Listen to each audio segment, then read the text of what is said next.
Amigo do esporte, boa noite. O assunto é Campeonato Brasileiro 2020, rodada 27. Destaque para o clássico do próximo domingo, 16 horas, TV aberta para grande parte do país, direto do Rio de Janeiro, Botafogo e Corinthians. O Botafogo numa situação muito crítica, 18º na tabela, 23 pontos. Já o Corinthians vivendo o oposto. Nono colocado, 36 pontos e há 5 jogos sem saber o que é perder. A última derrota do Timão foi contra o Galo, 2-1, jogando em Itaquera. Timão este que ainda não perdeu fora de casa, ou seja, como visitante, desde que o Mancini assumiu a equipe. Pelo lado do Botafogo, a equipe é a segunda que mais empatou, ficando atrás apenas do Grêmio, que empatou 12 vezes, o Botafogo empatou 11. É o quinto pior ataque da competição e a terceira pior defesa. Quinto time, junto com o Vasco, que mais perdeu na competição. São 11 derrotas até aqui. E para piorar a situação, o Fogão não poderá contar com o atacante Honda, que se recupera de lesão. Situação crítica, dramática do Fogão. E o Corinthians está esperançoso. Há 5 jogos que não sabe o que é perder. Última derrota, repito, foi contra o Galo e a equipe está bastante motivada, a equipe sonha com Libertadores. A cada jogo a equipe vai conquistando pontos importantes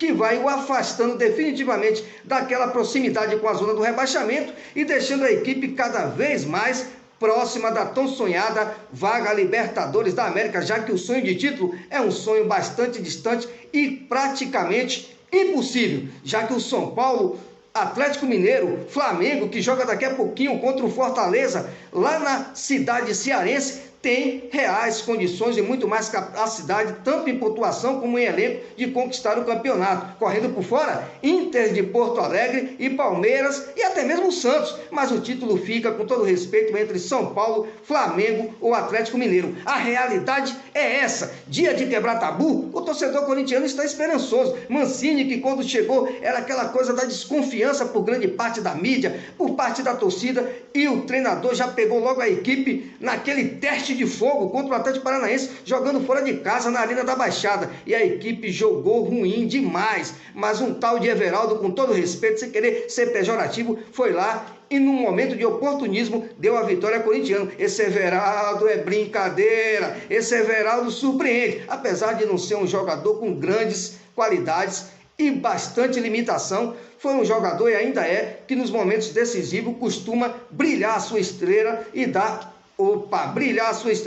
a vitória à equipe corintiana. Mas o assunto aqui é Botafogo, é Corinthians, é dia de tabu, é dia de quebra, é dia de manter o tabu. O que acontece nesse jogo? Com todo respeito, pelo momento que o Botafogo vive, crise administrativa, pressão por parte da imprensa, por parte da torcida, a equipe não se comporta bem, tanto dentro como fora de campo, devido a essas polêmicas, esses acontecimentos negativos, e o Corinthians bastante motivado, time pra cima, time eficiente, apesar de ser um time operário, de não ter jogadores se destacando a nível do que pode se destacar, é uma equipe muito mais qualificada do que a equipe do Botafogo, com todo respeito. E para mim tem quebra de tabu, 2-1 Timão e tem gol do Jô. Se o Jô for pro jogo, eu acredito, falando em Jô, Bocelli praticamente selou a sua participação, a sua estadia na equipe corintiana, com todo respeito, e não pertence mais ao alvinegro paulistano e, consequentemente, está próximo de deixar definitivamente o clube.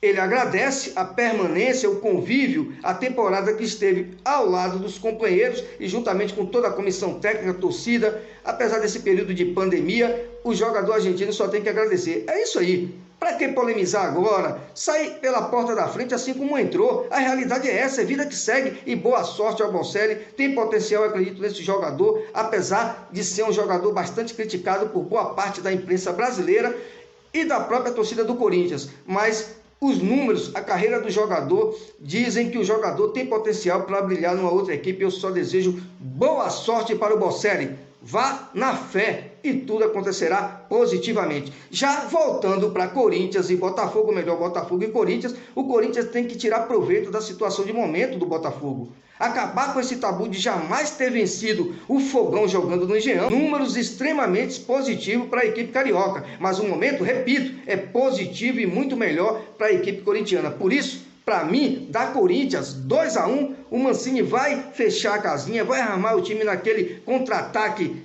letal, aquela situação de jogo favorável, onde o Botafogo vai vir para cima na base do desespero, porque precisa vencer de qualquer maneira, vai ceder espaço. E para mim, com todo respeito ao Botafogo, com as qualidades que os jogadores do Corinthians têm, apesar de não estar vivendo uma grande fase, mas são jogadores muito mais qualificados e muito mais decisivos. Para mim tá timão, 2-1, Corinthians que há muito tempo não sabe o que é vencer uma partida fazendo mais do que 2 gols numa dessas. A última vez, ou as últimas vezes que a equipe corintiana fez 3 gols numa partida, foi justamente naquele 3-2, jogão de bola pela primeira fase do campeonato, contra o Bahia, jogando dentro de casa. Assim também como venceu a equipe do Goiás, agora pelo um placar muito mais elástico, 3-1, também jogando dentro de casa. Em contrapartida, fora de casa, a equipe não costuma marcar mais de que 1 gol, 2 gols. A equipe vive aquela frase típica: ganha, perde, empata, ganha, perde, empata. Mas para mim, amanhã não tem empate, não tem derrota, é quebra de tabu. Corinthians 2, Botafogo 1. Essa é a minha opinião e análise para o grande clássico direto do Engenhão, Rio de Janeiro. Uma boa noite a todos e até a próxima.